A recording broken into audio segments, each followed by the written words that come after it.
Très bien. On va aussi parler évidemment de votre ASBL, Innocence en danger. C'est un mouvement mondial de protection des enfants contre les violences sexuelles, une problématique dont on ne parle pas assez. Tout à fait, oui, effectivement, selon le Conseil de l'Europe, c'est un enfant sur cinq qui serait victime de violences sexuelles. Et donc, c'est pas anecdotique du tout. Et c'est dans ce cadre-là que Innocence en danger fait notamment de la sensibilisation pour faire de la prévention pour les victimes de violences sexuelles sur enfants. Vous venez en aide aux enfants, aussi aux parents Tout à fait, oui. Oui. En fait, un autre chiffre qui permet de comprendre notre mission, c'est selon Muriel Salmona, il y a eu des statistiques en France qui mentionnaient que 8% des enfants qui ont parlé euh, dans le cadre des violences sexuelles, eh bien, seuls ces 8% ont été protégés par les institutions. Et donc, ça permet de comprendre que les institutions ne peuvent pas toujours protéger les enfants malgré le fait qu'ils ont parlé. Et donc, en Belgique, notre ASBL constate le même problème. C'est dans ce cadre-là qu'on accompagne des parents d'enfants victimes de violences sexuelles au niveau psychosocial et juridique pour les aider dans tout leur parcours institutionnel.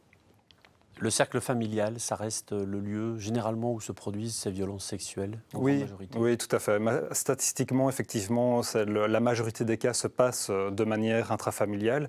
Malheureusement, malgré le fait que dans nos dossiers, quand on les analyse, il y a régulièrement plusieurs éléments étayés par des professionnels qui mentionnent que l'intégrité de l'enfant est compromise.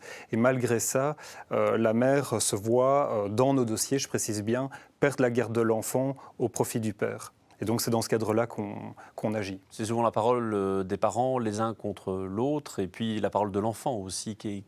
Quelle place accorde-t-on à la parole de l'enfant dans ce type de conflit intrafamilial ?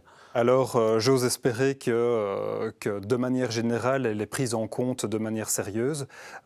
Mais dans nos dossiers à nous, on constate que comme je l'avais dit tout à l'heure, que malgré le fait que l'enfant ait parlé, qu'il y a des documents étayés par une criminologue, un médecin, une psychomotricienne, etc., eh bien, la parole de l'enfant n'est pas prise en compte.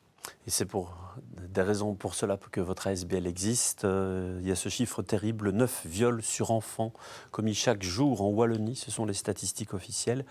Merci d'avoir été notre invité ce samedi après-midi. Donc les portes ouvertes de l'association Innocence en danger Belgique. N'hésitez pas à faire un don toute l'année cette fois à l'association. Le numéro de compte apparaît sur votre écran. Association basée à Gembloux. Merci Verlaine Merci à vous d'avoir accepté notre invitation.